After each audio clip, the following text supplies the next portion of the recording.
Welcome to Wrestling is Hard, where every side is the dark side of the ring. Follow us on Instagram and Twitter at hard4wrestling. Email us questions and complaints at wrestlingishard@gmail.com. Follow us on YouTube, Wrestling is Hard Productions. I'm Jim. Brandon, hello. How are you? Welcome back. What's going on? I'm doing well. How are you? I booked a trip to Aruba. I'm going on vacation, motherfuckers. December. Should be awesome. Get one in. Yeah, I just got back from Yellowstone, Grand Teton. The great cool. teats I saw. It was a good time. Saw some of those vids, man. That waterfall was awesome. Yeah, sleeping in a tent in grizzly bear country. That sounds terrible. Not as fun. We pulled up there. The one story I was going to tell you guys, we pulled up, and I'm like, whatever. This guy's been doing this. And he's like, well, I sleep in my car. I got a tent for you to sleep next to the car, so I'm the only one outside at this campground. So I'm like, okay, kind of fuck that. And we get to the setup for the first night, and in pulls in next to us a dad and two maybe 8 to 10-year-old kids. This dad who, by the way, couldn't throw a football at all. It was kind of driving me nuts. Nice. Not trying to emasculate anybody, but just take 20 minutes and just make sure you don't look like you had a stroke if you're trying to throw a spiral. And his kids immediately Gallagher smash a watermelon onto the ground in the woods 15 feet from us. So now there's just like, you can't clean that up. It's like bear bait. Yeah, there's now a bait right next to us. Night one. So I was just like, the whole thing is a weird mix of like real mountain men that are really good and like Disney World crowd that are kind of oblivious to the fact that they could actually get mauled out there. So it was interesting, but a great time. Nice. Chris, how was your week? It was good. I didn't get attacked by grizzly bears, sadly enough. But yeah, they can smell like everything. Like you got to hide duct tape from them. Mm-hmm. Like everything. I've been in campsites where black bears have wandered through in the night, and I've heard them, and it's fucking terrifying. I've been in campsites where black bears have strolled through the campsite, and then I've only realized that 5 minutes into my terror that it was an old lady smoking and coughing. But it's first. I don't know if we talk about it on this podcast or not, but nobody sleeps when you camp. Everybody sleeps like shit. That stinks. It's fitful. And the last time I went camping, there were like coyotes fucking all over the place, howling at 5 o'clock in the morning. Like, I ain't fucking doing this anymore. No. Good stuff. I don't go Just waiting for done. For 5 straight days. Eating watermelon. I hid my cooler at the top of the trail. I carried it up to the top of the trail.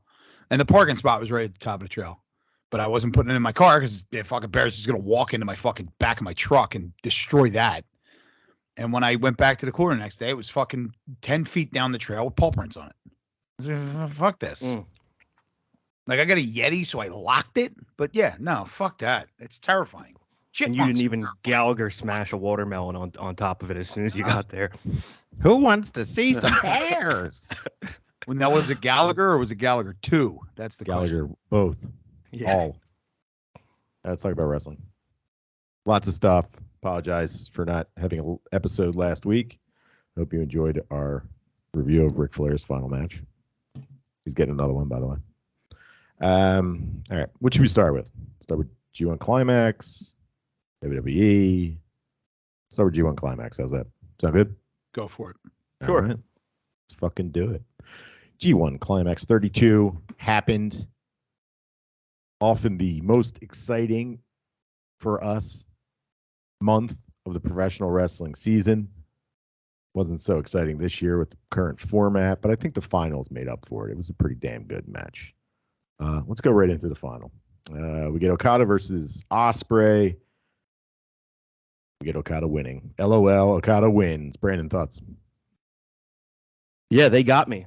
I somehow, again, convinced myself that Ospreay could beat Okada and he was going to win the G1 final. So that's all he can really ask for from a 30-plus minute match. And, you guys can correct me if I'm wrong, but from the time that I've been watching New Japan, and from like what I've gathered from the past, this is a common theme that they use. That there's these top guys will have a one career long hill to climb, and it seems like that's what we're getting here with Ospreay and Okada being this unachievable feat for him.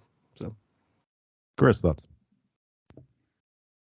So I watched this, I think maybe almost directly after it happened, maybe a couple days. So I can't really get too granular into the match itself, but back to what Brandon said, it's kind of what I wanted to hit on that. Like, New Japan does a fantastic job because it tells stories over such a long period of time that you don't feel like you can get Okada versus it's the same almost every year. It's the same guys at the top for G1, for Wrestle Kingdom, but they do such a good job of storytelling that it's not the same guys from, whatever month in the middle of the year. We're in August now. So it's not the same guys from August to January. It's the same guys from August 3 years ago to January this year. So it's like they managed to almost give you the same exact, you would think the same match, but it's fucking entertaining because they're telling a different story. And it's a small chapter of a larger book. So it doesn't feel like you're in reruns for that. I did like that Ospreay had to pull out everybody else's finishing fucking move to be able to try to win that. That was pretty cool. That's something that I don't think you would see anywhere else but in New Japan, the actual foresight into saying, hey, look, because if I'm not mistaken, I think they were talking about it during the match. The only time that Ospreay's beaten Okada is with help. Mm-hmm. He's never done it on his own. So he had to go like into other people's bags of tricks to be able to try to pull off beating this guy, and he still couldn't do it. I thought this was really good. I thought the semifinal matches were really good. I enjoyed both of them, and I really enjoyed this. I think I may have caught a spoiler before as to who won, so I wasn't surprised by it. But at the same time, and I remember thinking, oh, okay, Okada, look, since I've been watching professional wrestling, like as an adult, since I think I started WrestleMania 30, like really watching again. So within the next year, I was watching New Japan again, and Okada's pretty much been on the top since then. And he's just, I don't think anybody's really been the best pro wrestler. I wouldn't consider anybody above him the best pro wrestler in the world, in my opinion, since that time. So, and he always manages to make everything interesting. So yeah, I saw it, and there was for a split second, I was like, oh shit, they're doing this again. And then I remembered, oh wait, it's New Japan. It doesn't fucking matter. Go watch it. It's going to be awesome. So, yeah, good point with the everybody else's finishers. So like he has all his moves and he realizes they haven't worked. So he's like, okay, I'll use the Styles Clash. That beat Okada before, but and he tries the One Wing Angel. But he's not as good at it because it's professional wrestling. He can't do it as well as the other guys do. So it doesn't put anybody out. And of course, Okada, which we've talked about now for a few months, has the triumvirate of moves now to kill you and the money clip to wear you down. And it's like once he hits that enziguri, once he hits that Flosion, once he hits that fucking Rainmaker, you're donezo. And you just can, it's over. And you're like, he tried his best, but he's dead. Will Ospreay. Yeah, I thought this was fucking great, man. It was a good way to tell a story. And congratulations, Okada. He had a kid, and he has the quote-unquote briefcase. And he flat out said, I'm not defending this briefcase against anyone. Put me in the main event in Wrestle Kingdom. That's when I'll fight for the title. And New Japan did it. Listed as the matches for Wrestle Kingdom, which is now one night again. Thank you very much. Listed. The only match listed is Kazuchika Okada versus whoever the champion is at the time. He's in the main event already. Yeah, this is really good. Brandon, any final thoughts on that? Yeah, maybe the biggest development of the week as far as I'm concerned. Back to one night, thank goodness. One enjoyable event versus two less than exciting ones. Yeah, and we can actually make it like we used to make a night of it. We can actually make a night of it again and fucking enjoy this thing, as opposed to being like, well, what one do we want to watch? Because I ain't staying up all night 3 times. I have a hard enough time staying up all night, one night out of the entire year. Every year, 3 times. One out of every 300 plus days is just too many. But yeah, you can convince your significant other, hey, one night I'm going to show up at 8:00 in the morning because I'm watching Japanese wrestling, but that extends into a long weekend of you doing that. It's like something's up with this guy. Right. You just tell her it's Saturdays for the boys. She'll What are these understand. boys? What are these boys doing? What was I gonna? Oh, what I was gonna say was, yeah, to your point, Okada, the semis against Tama Tonga, right? Yeah, He's. we'll get to that. Are we gonna call? I thought we were just. Yeah, well, jumping I right just want to to it. talk about Okay. the biggest news event, which Okay. was Okada. So we'll talk about it right now. So to get to this, we get in the semi. Well, to build to that, we had the last day of group stage, and in one of the more entertaining matches you'll watch, that'll be under 2 minutes. Zack Sabre Jr. has to win or tie Tetsuya Naito to get to the finals, to get to the semifinals. And Naito fucking beats him with a roll-up, I believe. Yeah. Which makes Zack Sabre Jr. lose his fucking temper and absolutely lose his shit and start breaking shit, attacking the ringside attendants, smashing a table. Meanwhile, Naito is just laughing at him. This, dude, best 2 minute match you'll fucking see. I love this match. It's one of my favorite ones of the fucking tournament. I loved it. Brandon, thoughts? You catch this? No, I did not. That's fantastic, though. Yeah, it was great. And right up my alley from a time perspective when we're trying to get through all these shit. Dude, 2 minutes. Yeah, I very rarely will I go back and watch something. That's a 2 minute. That's a go back and watch. Yes, it's absolutely fantastic. It's built up to be such a big showdown. You know, Zack Sabre Jr. and Naito is going to get his revenge against Zack for hurting his knee in last year's G1 Climax. And then Naito just rolls him up in 2 minutes, and Zack Sabre Jr. fucking loses his shit. It was so good. And it was great because the English commentary was just like laying into it. He's embarrassing himself. Look at him. He's lost his cool. And Naito's just laughing. But you know what the funny thing is, like, this just came to me when you said that. Zack Sabre Jr. lost his cool. Zack Sabre Jr. never has any cool. No, he never does. And you know what? That's a guy, like, you talk about dudes that don't have to fucking win to be amazing. He's one of them. And this was a treadmill match for me. Like, I was on the treadmill when I put it on, and I was like, oh, this will be good. Watching all of a sudden, I was like, wait, what? What would happen? I kind of saw things happen. Just get pinned. Now, Naito's throwing shit at him, and he was hitting it back at he had a chair at one point. He was using a chair as like a bat. He was swatting at things. I mean, it's just so like, good. He's such if you're going to say, like, I can easily say for me personally that if I'll concede that Okada is the best wrestler, in my opinion, in the world right now. Zack Sabre Jr. is my favorite. He's my favorite to watch. There's like never a dull moment with that dude. It's awesome. He does a great job. Yeah, great job. Also in this show, we get Tama Tonga, who lays the upset on Jay White. Jay White loses to Tama Tonga. Jay White was undefeated in G1 up until this moment and gets eliminated from the semis, which pushes Tama Tonga along. And we'll get to the semis. So in the first semi, we get Tama Tonga versus Okada, Okada surviving the Giants group with all the big dudes. They did a really good job in this match of convincing me that Tama Tonga was an underdog babyface. They did a really good job. I didn't think Tama Tonga did a good job. It was a fun, okay match. It was fun to watch. But go ahead, Chris. Oh, no, what I was going to say is, just to your point, though, they also did a really good job in making it look like one of the reasons why Tama Tonga could have had a shot was because Okada had just gone through all these monsters. Okada was worn down. The point I was trying to make earlier on is that Okada keeps going to the money clip, and it's not working. And then he's just like, fuck it, Rainmaker. You know what I mean? Like, but I think it's a situation with his storytelling is that all of his moves, every single move, heavy rain, deep in debt, the money clip, the enziguri now, the fucking, every single one of these moves is a neck or upper back move. And he chains these together to wear you down. So this way you can't kick out when he hits you with that lariat, when he hits you with the short arm clothesline, the what the fuck's it called? Rainmaker. The Rainmaker. Yeah. Like all of his moves build up to it. He's got his impact moves. He's got the elbow off the top rope. So what you're saying, drop kick. All the rest of the stuff is just build to. But even a drop kick is a drop kick to the head and neck. Fucking great. Good. So what you're saying is that they start at point A in the match, and then they work through a series of events, and they end up at point B, which is him hitting the Rainmaker for the win. The best way I could explain that is if you let's see if here we go. If you take a book and you open it up and read the story, yes, right? And you hit big plot points, and they all kind of lead till the end of the book. That's right. Yeah, that's it's Weird how it's weird how weird how that storytelling works, right? Yeah, Yeah. it's fantastic.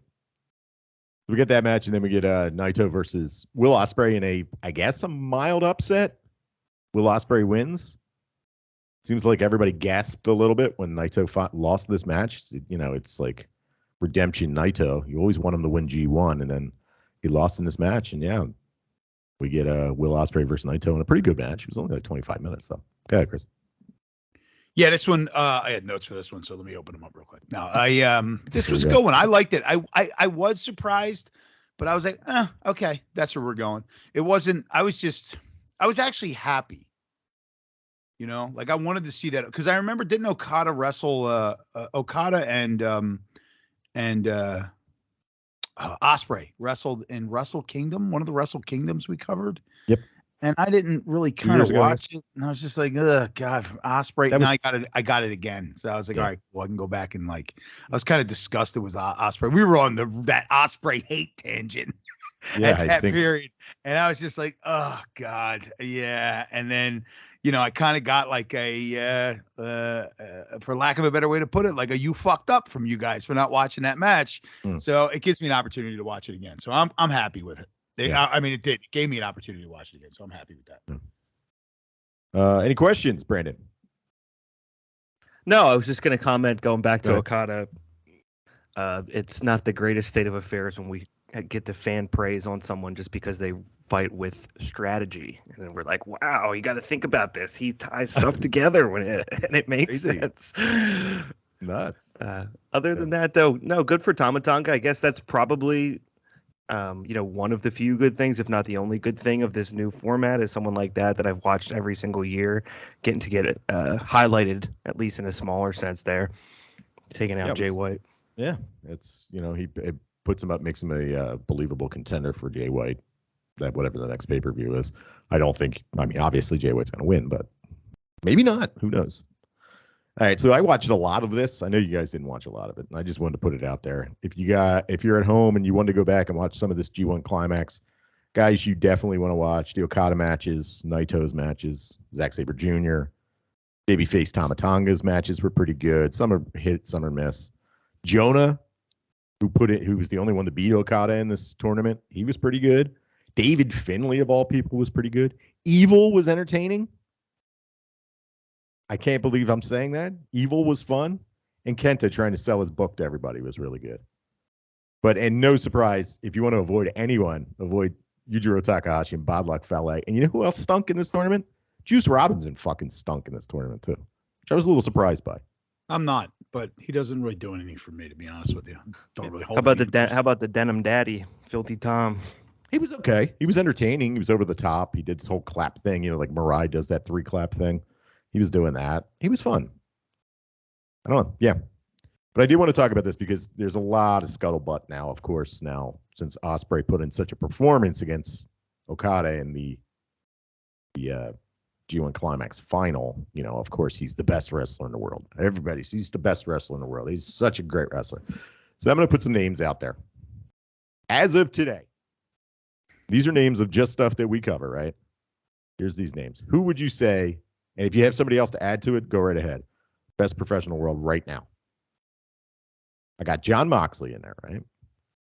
Saya Kamitani, Syuri, Okada, or Will Ospreay. Brandon, go ahead. Think about those names. If you can think of anybody else, let me know. Am I picking one out of them, or am I just saying, is this the complete list? Just to confirm. Is this the complete list? I don't know. You tell me. Do you got anybody else you would add to that list? And of those, no. Where does Will? I think Will Ospreay's at the bottom of that. Will Ospreay's still like. I have to admit that he's entertaining, but it's kind of fuck him. I'm not totally like gonna put him in the best in the world conversation, but he's good in the ring. Yeah. Chris, good. So I would say Okada, number one, with, when it comes to all out performance and crowd reaction and everything you need to be a professional wrestler, right? Like people have to care. You have to get the crowd involved. You have to be able to work. You have to be able to do a promo. I would say a very close second, Jon Moxley. And then everybody else is, I wouldn't be able to even differentiate to rank the rest of them. Right. You don't. Yeah, I know. I'm just saying, like all those, because here's the thing, like people ask me who your favorite wrestler is. Like, because I know I'm a wrestling fan. They'll say, who's your favorite wrestler of all time? Listen, we shit all over him sometimes. Some days it's Chris Jericho. He was fucking great. A lot. He's a fucking wanker now, but he was awesome for a while. Some days I say it was a Dynamite Kid, another fucking horrible human being, but he was a great wrestler. Like, those things, they change almost on your mood. Yeah, they're subjective. Right. Yeah, they're subjective to how you feel that day or that week. But I would definitively say that Ospreay is not Ospreay. I'm sorry. Okada's the best out of those guys. I couldn't think of anybody else to even add to that list. You get such a weird thing where it's like this, flavor of the month or the flavor of the week, and then all of a sudden, well, best wrestler, he's the best wrestler, he's the best wrestler.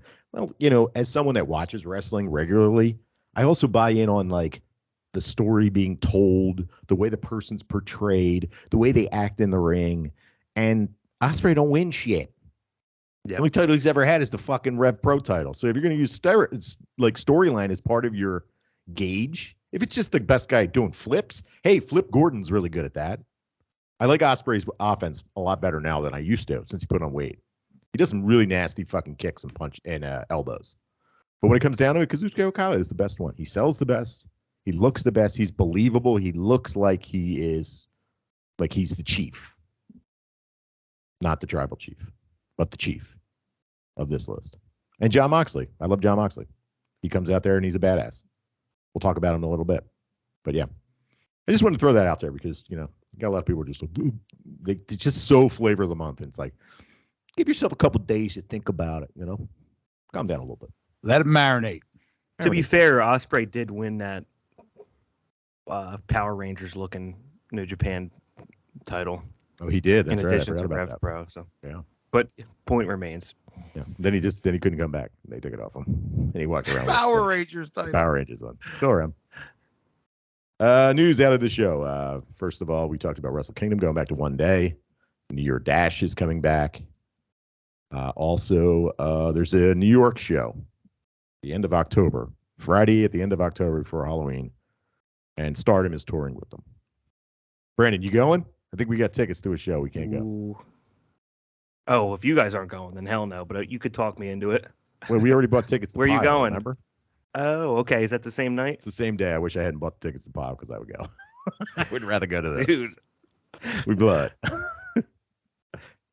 That's a tough draw, yeah. I know. Sorry. I think I kind of pushed the Pile ticket purchase and then damned you up over your girls. Yeah, too late. She bought it already. We're tied in. Pile. Yeah. Chris, you going? I'm going to Pile. Okay. I bought tickets. I want to hang out with you guys. I want to stand in the crowd at Pile and not clap when any of the songs are done. Yeah.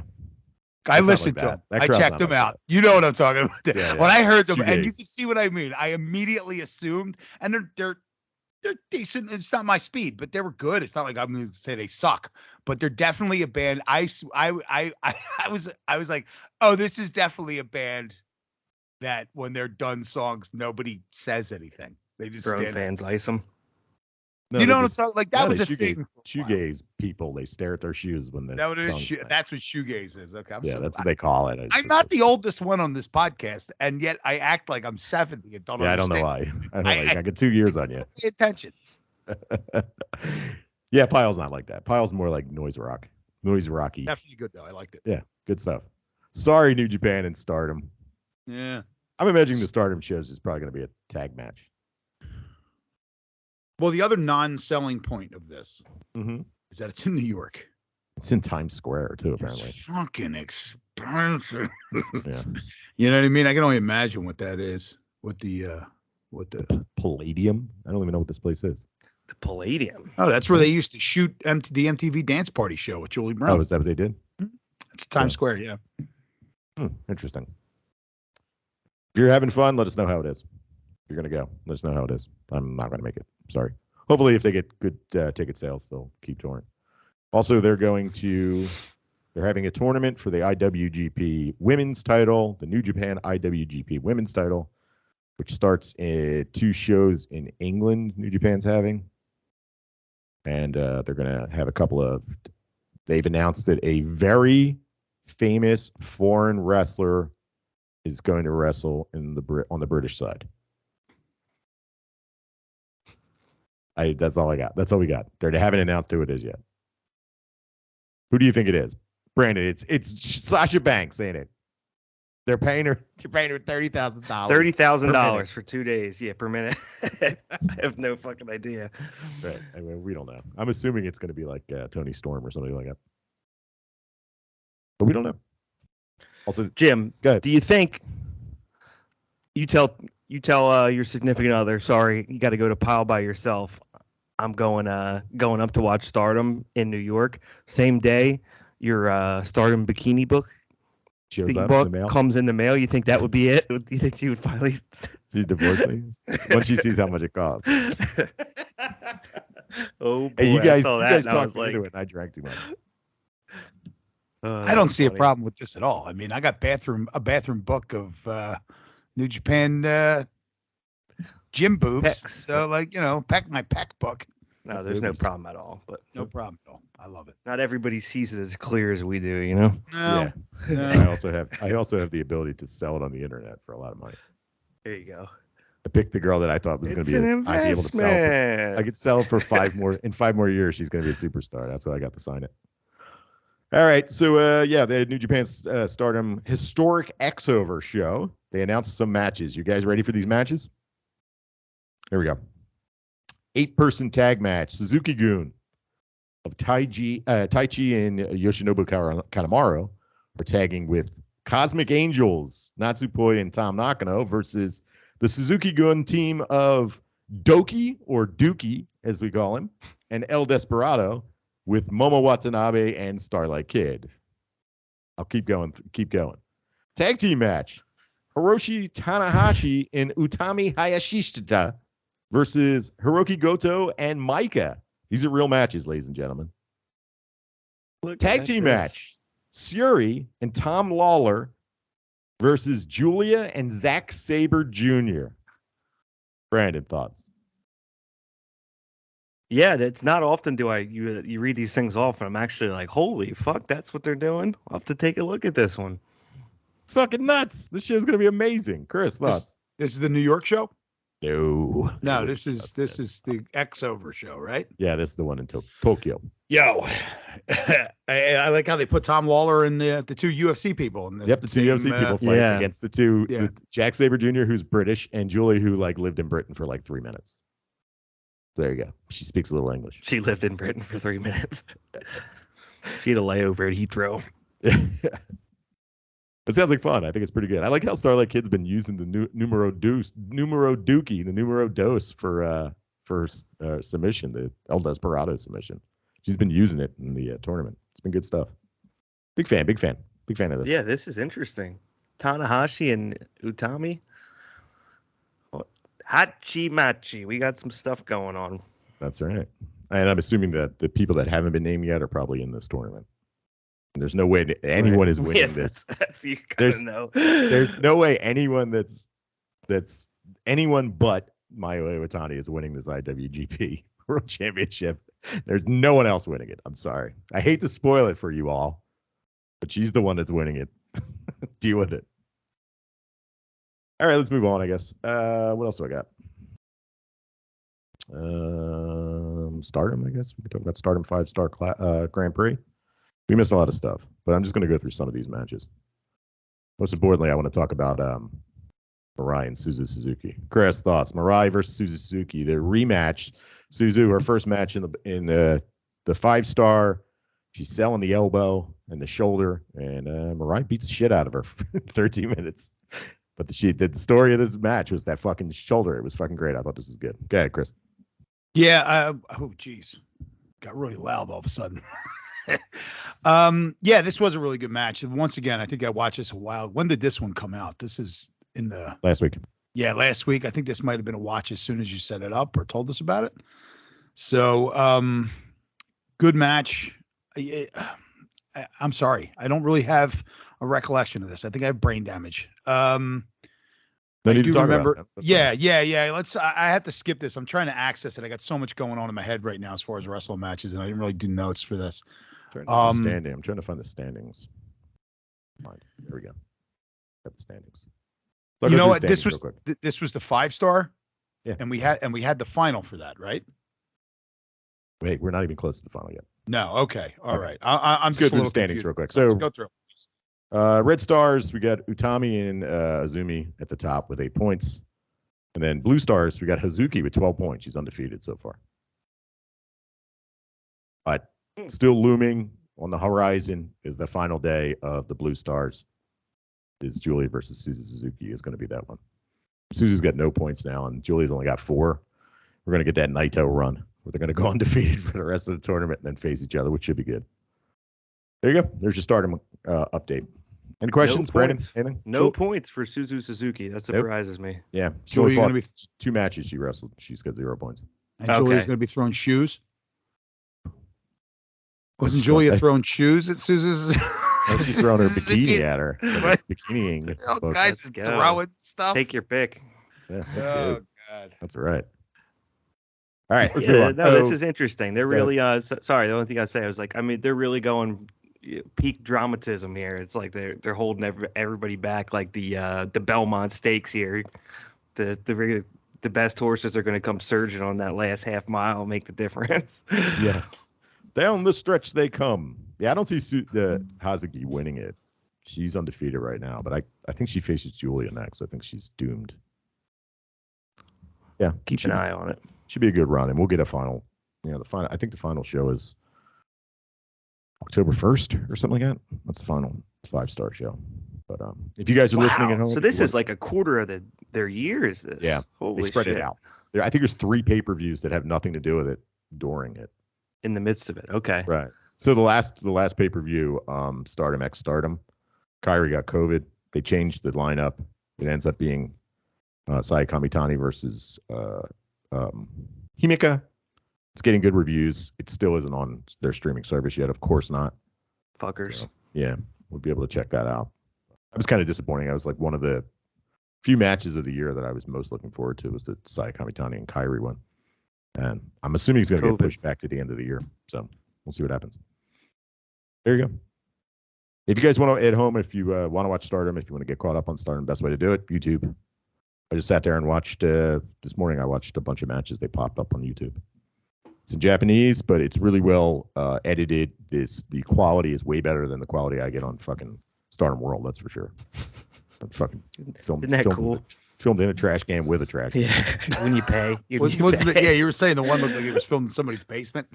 It looks like a fucking Russian bathhouse. That's exactly what it looks like. It's like got gold, gaudy fucking auditorium look. It's like, what is this?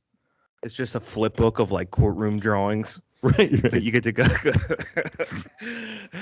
The Osaka show, which was a good show, it had some good matches on it. You could see a legit basketball net. They're in the fucking auditorium. It's like, what are you doing, man? Got to work somewhere, I guess, right? Cover it up, though, man. Come on. That's fine. All right, TJPW's Princess Cup. A lot of controversy with this. Fun show. Real quick, we'll just talk about a couple of the matches, especially the semifinals, right? So, what did we get? Give me a minute to get caught up here. If you guys have any questions, let me know. All right, semifinal, we got Yuka Sakazaki, who beat Suzume, the Hornet Girl, and Miyu Watanabe defeated Miyu Yamashita in an upset. And talk about underdog babyface. Miyu Watanabe, man, she fucking kicked ass in these 2 matches. Chris, thoughts? You watched these, right? Actually, no, I only watched the final on this one. Let's move on then. Let's move to the final. Yeah. But no, I mean, I would like to hear about it. When you sent that out, I believe it was a direct link to the final match. Okay. So I didn't know what led up to it. So why don't you talk about it, and then we'll, I just kind of, when you sent that out, I just assumed, maybe nothing really happened, but it sounded like something did. Yeah, Miyu Watanabe beating Miyu Yamashita is a big deal because this is like the 3rd generation of Tokyo Joshi Pro wrestlers. The first generation being Miyu Yamashita, Yuka Sakazaki, Shoko Nakajima, somebody else who I'm forgetting. But yeah, this is like the up and coming young talent are starting to get wins, which is really hard to come by in Japanese wrestling. They hold on to their main talent for a very long time. Example, Tanahashi, top of the card forever. We're dealing with Okada. Well, maybe not dealing, enjoying Okada at the top of the card in New Japan. It takes a long time for these young artists, these young performers to get to the top of the card. So Miya Watanabe in an upset, she beats Miyu Yamashita, and she faced Yuka Sakazaki in the final. And the crowd, Chris, you watched this final. The fucking crowd was way behind fucking Miya Watanabe. There were some women in the crowd that were fucking crying. This was great underdog fucking babyface shit. It was great. Go ahead. Yeah, this was a really good match. I think I found like one of my favorite Joshi wrestlers, like finally had one to attach to with Yuka Sakazaki. You know what I mean? We saw her live. We did. Right? We did. So I had that. Like one of the biggest things that we talked about before, we weren't really watching as much. Brandon and I didn't know anything that was going on, didn't know anybody's names. It was like, oh, I don't know who to relate to.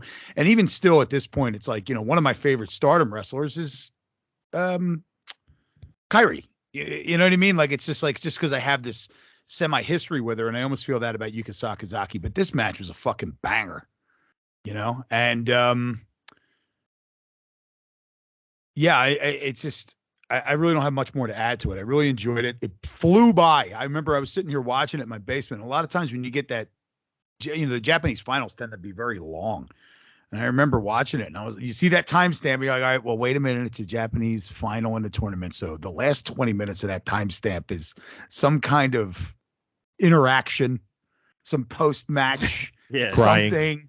Right, there's crying, and then they talk, and then it's like, all right, you got an hour. All right, you got to put aside an hour to watch this match. You're like, wait a minute, it's only probably about 35 to 40 minutes because they're gonna talk. There's also like 15 minutes of videos, and then the entrances. So it's like, all right, I'm gonna watch this, and it was just really exciting. There was some. I don't want to, this isn't a detriment to the match. I would say that there were some pacing issues where it was a little bit fast for me to actually grip onto what was happening because they go back and forth so much during the course of the match.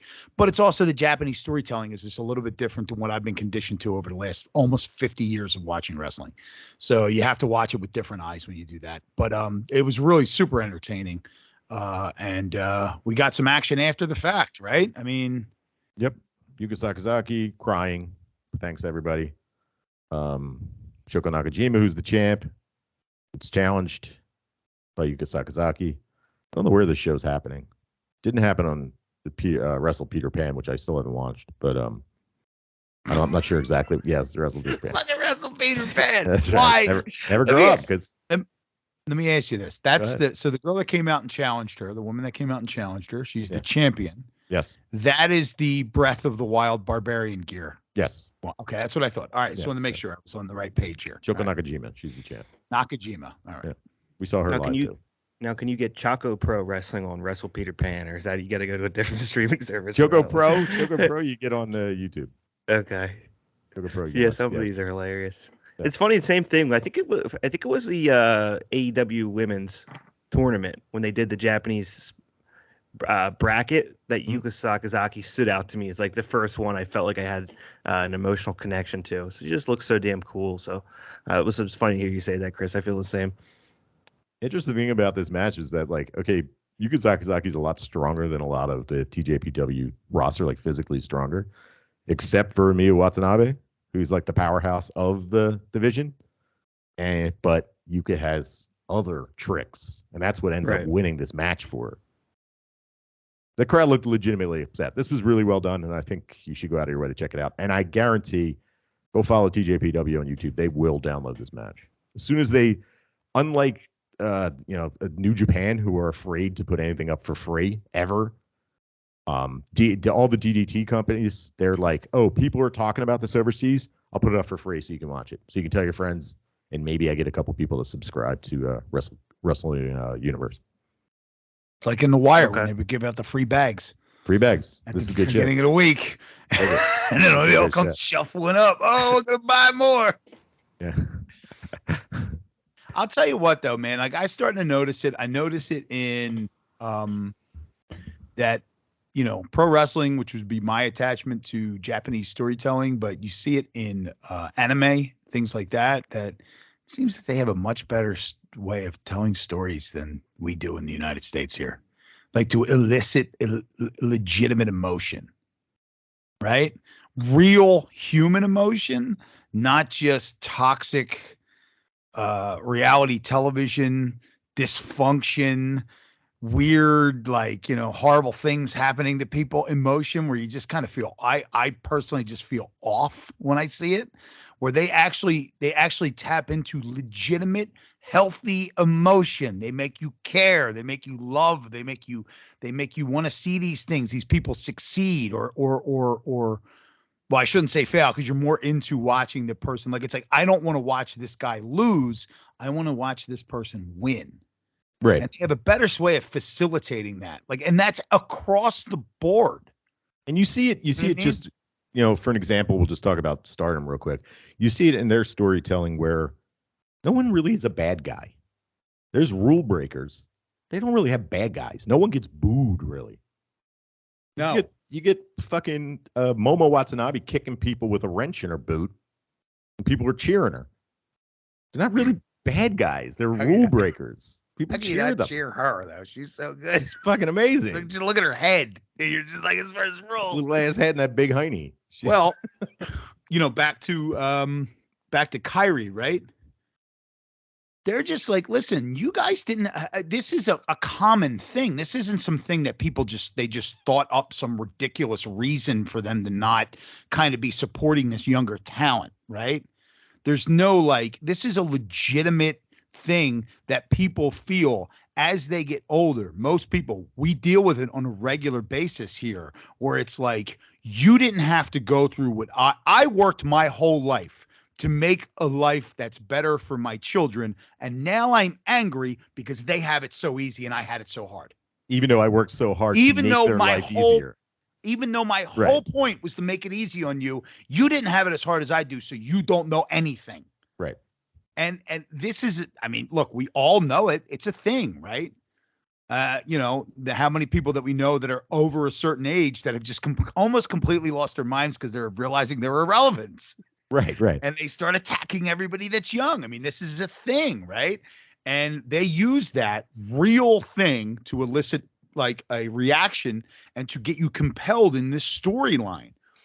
And then you look at the other wrestling promotions, one that we're going to talk about later on, that it's two goofballs walking down the ring like, hey, and you're like, what are we doing here? Why do you behave like that? You know what I mean? It's like, I don't know. I'm starting to see this superiority in general storytelling. Basic storytelling. Basic storytelling. We're not As going in up the top. Opening the book, starting at the beginning, yeah, to the end.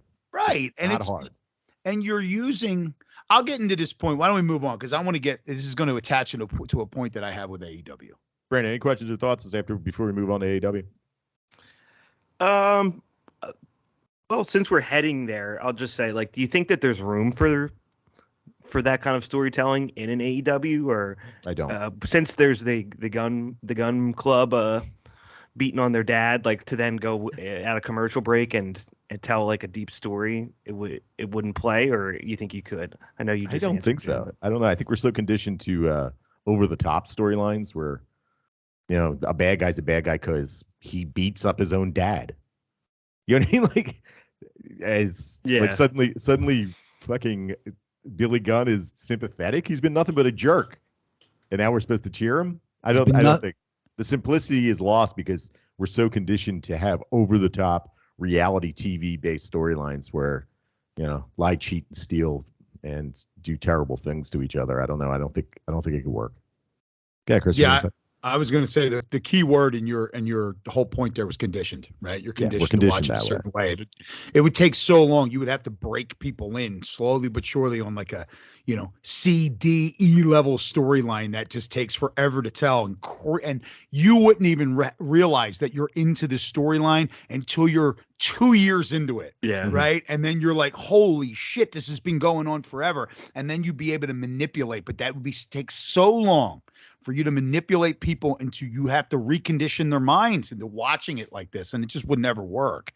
But Right. Yeah, I mean, like you said, Jim, like, all of a sudden Billy Gunn is a sympathetic character. Not only has he been a heel since AEW, this guy has been a shitbag since the fucking early 90s. He's always been a right? dick. He's always been a dick. That's what he is. That's fine, but that's what his character is. He's kind of a dick. Yeah, we celebrate dicks in this country.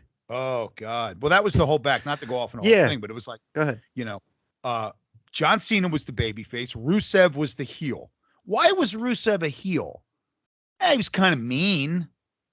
He was a heavy competitor, right? Took guys out. He was very cutthroat in the ring. Shouldn't you be? You're trying to win. Trying to win. What was so evil about him? He had a really attractive girlfriend at the time, right? That he loved. That was horrible. Or there was that. He was from another country because, that's a terrible thing to be. You can't be from somewhere else and be proud of it. You're not allowed to do that. He wasn't bearing the flag of the chosen whites. Right. And then you have John Cena, who is quite possibly, and listen, it was a masterpiece what they did with that character in that one WrestleMania against Bray Wyatt. But they finally acknowledged it. But you have this, the pinnacle of baby faces, in my opinion, the last face of that company that they actually was more important than the logo itself. And he is a dickhead. He's a fucking bully and an asshole. He's always talking about people's balls. He's always making fun of the size of their balls, junk. Little dicks. Right?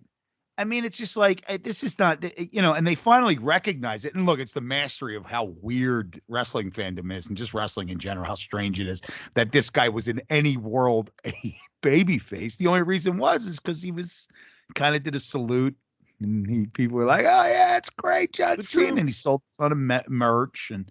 But other than that, like, you can be like, listen, I can go out and, find neighborhood dogs and beat them with reeds and still support the troops that are overseas. I mean, it doesn't, there's many layers to being a fucking jerk off. It doesn't, you know what I mean? It's just, I don't know. I'm beating dogs with reeds in my neighborhood. So that didn't ever really actually happen. I actually did pull that out of my ass, that one.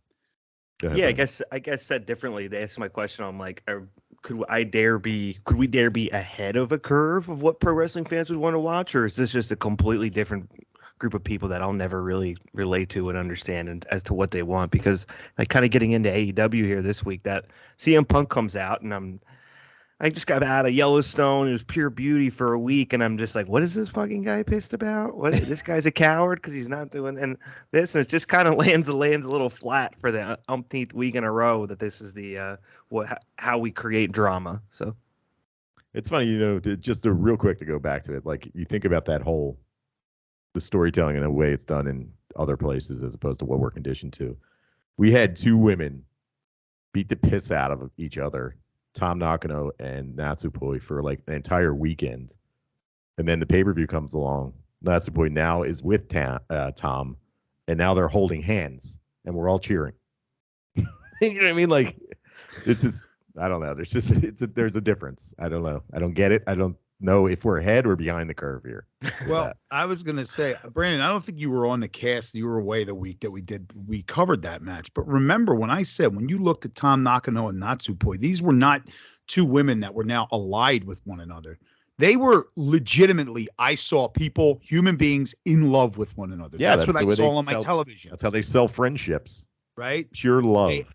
Pure love with the puppy dog eyes and the longing stares at one another. I would get into off topic. I was a roommate with this couple and they were breaking up, and I used to walk down the steps and they would just be staring into each other's eyes on the couch. That's how I communicate. I gotta go. My God damn it. So I just did a bunch of drugs and went in my room. There you go.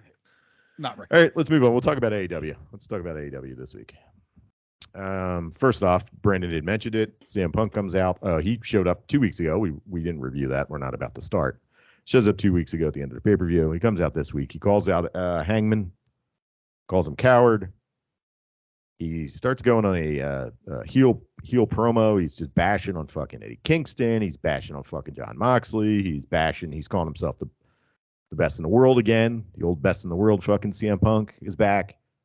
And then Moxley comes out. We have a pull. They're cursing and screaming and kissing and fighting. We get a pull apart brawl. Building to the pay-per-view. Later on, Tony Nese is going to go down and wrestle someone, and John Moxley attacks him from behind. Goes to the ring and says, CM Punk, you got to fight me now. Fuck this bullshit. They said they could do another little pull apart thing. There you go. I disagree with Brandon. I thought this was fucking brilliant. I loved every fucking minute of this. I was hype, and I cannot wait for this match. Brandon, go ahead.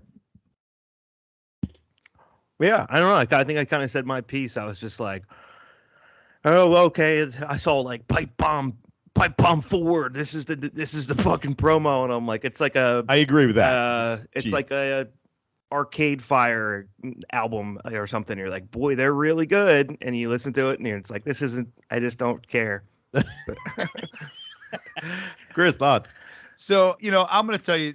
First of all, I don't ever think that CM Punk, in my eyes, doesn't ever work as what he was when he first came back. Because, for what we've been exposed to as, from Phil Brooks, he's kind of a dick. Yeah. Right. He is the atypical straight edge hardcore kid that never grew up. He comes up. Look, maybe he's working the entire time. Right. Let me just cut you off real quick. So the difference being, John Cena, who portrays a dick on TV, apparently is a very great guy in real life. Mm-hmm. Phil Brooks, who plays a good guy and a bad guy on TV, by all accounts, is a fucking prick in real life. Yeah. Go ahead. And, not holding it against him. I don't give a shit. I don't fucking know him, never meet him. Who cares? That's his life. But he doesn't come off his look, his style, his promo style, everything. It doesn't come off as this pure babyface role. Now, he was in that role in the beginning because, he was on the CM Punk World Tour. He was back. Everybody was cheering. But what Brandon has talked about a bunch of times, it was like, how long can we do this? I'm getting sick of this. Well, guess what? It's over. It started with Eddie Kingston, right? Look, you're not good. The reason why you are where you are is because you don't work hard enough. End of story. And, the fact that they have these, like we were just talking about with Stardom, this is more along that Stardom, that Joshi type of storytelling where it's like, you don't have to be a pure baby face or a pure hero. You're just a dude in the ring, and this is the way you behave. I mean, look, by all accounts, fucking Conor McGregor in real life, like real life fighting is probably not the way he actually acts, but like he came across as a fucking jerk off. And guess what? People love that dude. Mm-hmm. They still think he's coming back to take the title from fucking whoever. So, you can still do that. And it's a more realistic character that you play that line, look, I don't like the way the guy acts, but man, he really puts it all out there when he goes into the ring. That's more realistic than anything else that you're going to show to us. Not everybody is either all good or all bad, So if you're as bad as these human beings portray themselves to be on television, the HR would have already come for 99% of them. You know what I mean? So it's like, but I'm with Jim on this. I dug this. I always feel that there's a little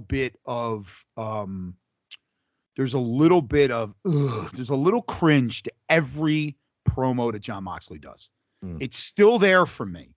Doesn't mean he's not great. It's just still like there was always like I wasn't a fan when we started this podcast, and then I became a fan as he got more into the Mox role and was able to do whatever he wanted. I never liked him as Dean Ambrose. I always thought he was silly, but obviously he was under a different working for a different company at the time. But there was always that like ugh. And he still has it. Oh, the pipe bomb. Here we go. I'm dodging pipe bombs. And it's just like, yeah, you're kind of a nerd. Yeah, but that's, one of the good things about AEW is that they don't ignore, we don't, and we've complained since day one, we don't like when they necessarily reference WWE shit. It's kind of like your own thing, do your own thing. But they also don't ignore the fact that wrestling is a universe and not just the WWE universe. They don't ignore it and pretend that these people don't exist somewhere else. They bring it in a little bit. And this was one of those things where I was like, this worked a little bit. I did not like the him going, pipe bomb. It's kind of dumb. But I thought overall it built to a match that really has no build. It just started the build last week at the end of the show. And we have a pay-per-view in 2 weeks? Yeah. And I think this did a good job of getting people hyped to want to watch it. I'm hyped to watch it. Yeah, but aren't they wrestling on Wednesday? They are, but I don't know how that's going to go down. I'm just saying. Like, I mean, that was When I want to save my prediction for the pay-per-view until we talk about the pay-per-view because I got a prediction. 100%. I know it's here, and I am not going to be shocked when it happens. Okay, So, I'm interested. Saving it. Yeah. American Dragon against the Dragon Slayer for the Dragons with Ricky Dragon and Steamboat nearby, and the House of Dragons, and there was a wizard, Chris Jericho. Yeah. And we get a best 2 out of 3 falls match. Daniel Garcia maybe turning babyface. I don't know. It's AEW. A lot of guys act like they're going to turn babyface and they go, "I've told you so." I'm not a good guy. I'm a bad guy. But very good match. Bryan Danielson's first time in the ring, and there you go. Brandon, thoughts? Yeah, I love this cohesive, especially with House of the Dragon night here. Daniel Garcia, I think, is legitimate. I've talked before about how these type of matches, you get a good like label lock in, and then they just break out in a spurt of action, and then back into the holds. This has been my favorite as of late. 2 out of 3 falls, whatever. I like that the way that they paced it out, and you get the fucking Steamboat, and maybe getting in Jericho's ear a little bit here, saying Bryan Danielson's better for you, Daniel. Why don't you hop over to BBC Club, BBCC? Nope. Why don't you go get a BBC partner? I'm a BBC. I'm in the BBC Club. I'm definitely in it. That's all right. Yeah, Chris, good. Wrestling on television. Crazy, right? It's pretty fucking good. House of the Dragon. Dragons, American Dragon Slayer. We watched House of the Dragon yesterday. I didn't watch it. You guys gonna watch that? Yeah, my wife wants to watch it. I have zero interest in any more Game of Thrones. I'm done with Game of Thrones, but I will watch it to make her happy, and I'm sure I'll enjoy it. But I'm not stoked to watch it. Let's put it that way. Well, I'll put it this way. There was some violencia in that show, and it piqued my interest to watch more. So there you go. Few and far between TV shows that I watch, so I was happy with it. It ain't MASH, but not much is. Frasier. Don't even. How dare you? We were talking about Varsity Blondes in the Gun Club. Billy Gunn is now with the Acclaimed. They fingered each other. The Gun Club are evil. Scissor me, Dad. They scissored each other. There you go. Jungle Boy did a terrible promo. Got in a fist fight with fucking Christian Cage. They were whatting him. The fans started. The AEW crowd was whatting him. I'm just going to go through this card because I don't want to dwell too much. We had a Tony Storm match. It was pretty good. That Kylan King girl came back. She went did a tour around the country and worked for a bunch of companies. She came back. She looked a lot better than she did about a year ago. And most important, let's talk about that first before we get to the main event. Go ahead. Any thoughts on any of that stuff, Brandon? I don't think so, to be honest with you. Neither do I. I don't have any thoughts on any of it. I mean, so I was going to make a point earlier. I'll make it now. Good. You talk about storytelling. We were talking about in Stardom, blah blah blah, and and these Joshi wrestling, how they tell their stories. And then I was going to get to a point. It's almost like because you were talking about it's just the way we should be telling stories. AEW since the beginning, all their stories are like a little like a little off. Mm-hmm. There's just something I'm just like. I can't put my finger on what it is, but something about this story is just like, ugh, what? Like, what do we?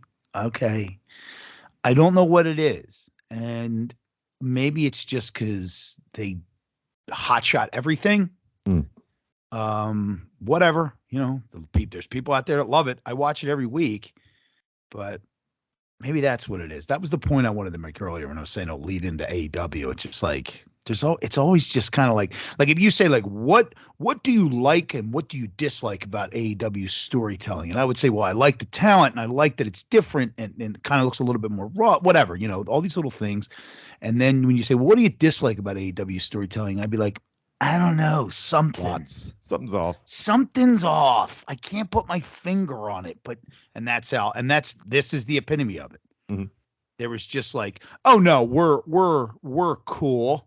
We're not cool. You yelled at us. Oh, we're cool. Next week we're cool. Next week we're not cool. There's no subtlety. This is just like There's also no conclusion to anything. No conclusion to anything. So. We got the tag champs were about to get in a fight because one eliminated the other one from a fucking battle royal, and then that just was like, we decided not to do that. Yep. Yeah. All right, you want to move on, Brandon? You got any more thoughts? Go ahead. They don't really have a definitive like Super Bowl, WrestleMania reset button like WWE that actually does kind of serve a purpose more than I realized, because now we're just in this days of our lives, who knows what season it is, right? Mode. Like, it would be nice to have a definitive, like even in a, you know what I'm saying. We know Kingston's coming back and he's gonna fight fucking CM Punk again at some point. We just saw this last year. Yeah, like these stories never end; they just keep going. No, they never end. Right. I mean, WWE's don't anymore either. They haven't done it for a while. But WrestleMania used to be the reset. Wrestle Kingdom is the definitive reset. Definitive reset. They're the only ones that really do it, where it's like, okay, we're all done because we'll do Wrestle Kingdom, and then what is it? Whatever the night New Year Dash. is, New Year Dash, the night after, the weekend after, whatever it is, that show. The day after. That show, that's when the new bad guy for the year comes in and attacks the baby face from last year. Yeah, and then we're like, big baby face gets attacked by fucking Minoru Suzuki, comes back from nowhere. Right, from nowhere. I'm back. He comes back, and then they're like, oh, new stories coming up next. But first, let's watch Fantasticomania. Here's Teton. And we're going to all the Mexican guys in for a weekend. Teton. Such a weird setup. Okay, main event time. AEW Trios Championship Tournament quarterfinals match.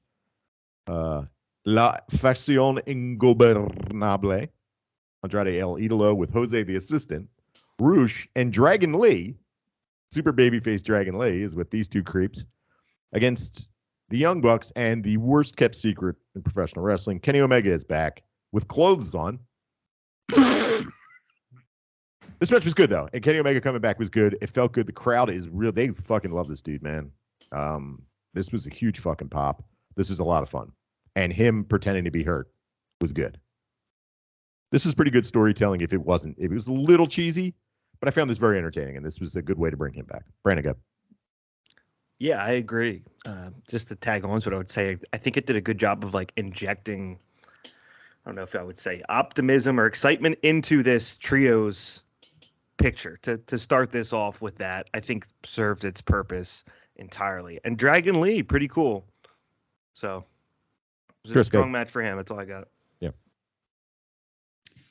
The match was very exciting. I got major problems with this whole fucking thing, though. Number one, we are now going to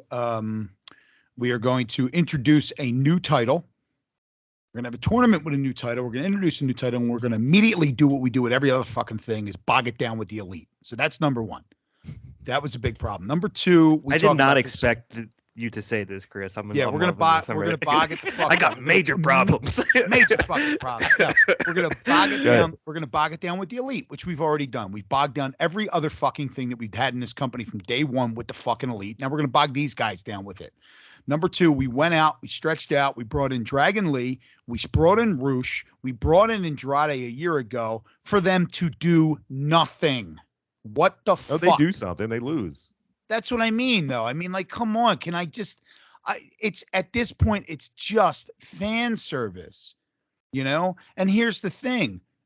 We talked about this before. I'm guaranteeing you that there are people if I'm out here saying enough of these fucking guys, there are other people doing it too. Just because those people there are people that watch that show that don't bother to spend money to go see you. Right? So, you know, you gotta, I just, give me something different here. Like we got Kenny Omega back, you know, Kenny Omega's hurt, but he's so amazing that he just beat the shit out of these guys who we've taken time out of out of the television show to tell the story about how we're not going in the right direction. Let's bring in this other guy. We're going to bring in Roosh, and he's going to help me go, the Andrade Corporation, in the right direction. Yeah, I guess you failed. Go get his brother, bring him in. Failed again. So what the fuck are we doing here? I don't understand it. You're right. Like, and I guess what I'm saying is that you have enough backing. like fan base backing who are going to cheer for Kenny Omega and the Young Bucks no matter what they fucking do. They Right. need nothing. They don't need a push. They can come out and lose every fucking week and people still love them. Now, I'm not a fan, right? But that doesn't mean that they're not appealing to people. Like, I'm not going to sit here and say I'm not a huge fan of these guys, but you know what? You're fucking stupid because you are. That's not what I'm saying. What I'm saying is that you have such a solid fan base. It doesn't matter what the fuck you do. Like, they always talk about guys not needing belts. The benefit, you had more of a benefit by advancing Andrade and his crew and building steam behind them than advancing the guys that have fucking steam shooting out of their ass. They got so much of it behind them. I just don't understand why. It's so short-sighted with this company, with these guys, you know?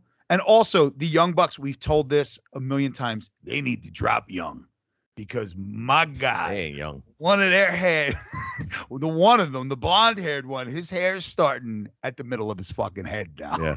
He's got that Like- he's got that Ricky Morton haircut going on. Oh my God. But I mean, besides the point, I just like, if you wanted to get people interested in it, it's the same thing. We're going to bring in the Death Triangle. They're going to lose. We already got the writing is on the wall. I know what's happening with this tournament, right? Because it's like, well, we have Kenny Omega.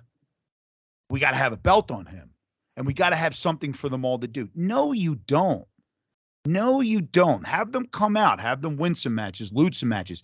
Tell a long-term story where they're trying to get the tag team titles back or the trios titles over the course of a year, right? It's just like, oh, guess what? Oh, you guys are shit because we're back. And it's just like, I don't know. It's just really, look, I knew it was going to happen. It wasn't like I It's got exactly the type of thing that a group of guys that will name their TV show after themselves when it's supposed to be a whole wrestling promotion would do. Yeah. There you go. Yeah, I There's guess your if there was a good, like, introducing the quarterback for the Philadelphia Eagles, NFL. Yeah. Be the best quarterback. It's like when fucking Putin goes and plays hockey and scores 10 goals. Yeah, exactly. What was Kim Jong-il's Jong-il's holes in one. golf score was like a 30. If He you hit guys like sat 6 around holes in all one. day and had your last name wrestling company and got bored enough to roll out a new belt, you damn sure you would be involved in that. Yep, I'm there. I'm in the title match, so just I'm there right to be around the- me. Right around me at that point. Maybe not. Maybe you guys aren't so vain. But All right, any final thoughts I on AEW Dynamite before I go talk about next week's Dynamite? I got nothing. no, sir. Okay. Next week, this is what we got, as in tomorrow. CM Punk versus Jon Moxley for the undisputed AEW World Championship. Billy Gunn versus Colton Gunn. The main event, Dax Harwood versus Jay Lethal. Britt Baker versus Kylan King. We get a trios match, Death Triangle versus William Ospreay and Aussie Open. And Ricky Starks to speak. And I will say to everybody listening at home, I knew Will Ospreay was going to lose that title match or the final when I saw that he was booked in this tournament. They spoiled it for me. As soon as I saw that, I was like, "There's no way. There is no fucking way that New Japan's going to have their G1 winner go into a 6-man tournament. It just doesn't work that way." Sorry, Brandon. Thoughts? You excited? Not gonna be able to do it. Yeah, we've got a world heavyweight title match, but somehow Jay Lethal is the main He event. fucking stole my I made point that right up. there. He's not- he's not amazing. That'd be That was right amazing, in front of though. our nose. Yeah. The most important thing in this promotion is the championship. Yep. But that's not the main event of the show. I made it up. The- It's not Oh, okay. not- The main I don't event know. of the show. the first thing on this list, and I saw that, and I was like, "Yeah, that's definitely what I'm watching for." Jay Lethal, 2022 Jay Lethal. I think in his promo last week, Dax Shepard said that he said, you were considered the best wrestler in the world at one time. And my immediate response, I was sitting here watching it live and I yelled at my TV, from fucking who? Whoever, he was the best. And I'm shorter than my short wife, Jonathan Gresham, should have had a win because he was number 9 on the PWI wrestling best wrestlers of the fucking year. Who the fuck said that about Jay Lethal ever? Who knew who Jay Lethal did. was? Jay Lethal said it about Jay Lethal. Nobody even knew who Jay Lethal was. I didn't know who Jay Lethal was until I fucking watched ROH on my computer. And he was telling you that if you had knee pain, the only way to do is kick out. Kick out from knee pain. Kick out, get a free knee brace. Get a free knee brace. When you point with one hand at the TV, yes, because you're doing a promo, that's as bad as a bad guy doing this, rubbing their hands together. When they fucking like get my you. stepfather, got drunk stepfather, rubbing his hands together. You would come home and go, come in the house. And, all right, I'm gonna go play my numbers, and then he would leave again. Yeah, Number stepdad hand ringing. All right, I guess that's all we got this week. I don't know what we have next week. Oh, the Himika and Sai Kamatani match will be up. I guess we'll watch that. So that's our preview then too, right? For All Out. Yeah, I guess next week's our 4th, preview. Yeah. But we will be. The offer, as always, is there. We will be shitting into my couch cushions. All right. Pork rinds. And leaving all of the Little Caesars products on my front step. There we go. And we got a cliffhanger for you this time. Jimmy's got theories Oh, as to how this is going to play out. I do. It's theoretical. We have a pay-per-view in 2 weeks. Go follow me on Twitter and go back in time when I said what was going to happen. A couple of weeks. I predicted what I think is going to happen, but I'm not going to do it. Don't do it. Don't spoil it for you. I'm going to talk about it next I'm week. going to live react. Yeah, live react. This is how people. This is how people get like YouTube views. Live react. Yeah. AEW conspiracy theory. CM Punk bad. Yeah, with my face. The big arrow pointing to it on the screen. Yeah, arrows and. There you go. All right, let's get out of here. Thanks for joining us this week, and join us here every week at Wrestling is Hard. Follow us on Instagram and Twitter at hard_wrestling. Subscribe, follow, tell your friends. For Brandon and Chris, I'm Jim. We'll be back here next week. Thanks for joining in. 100th episode coming up in October. Can you believe that? Wow! Reaction to 100th episode. Goodbye.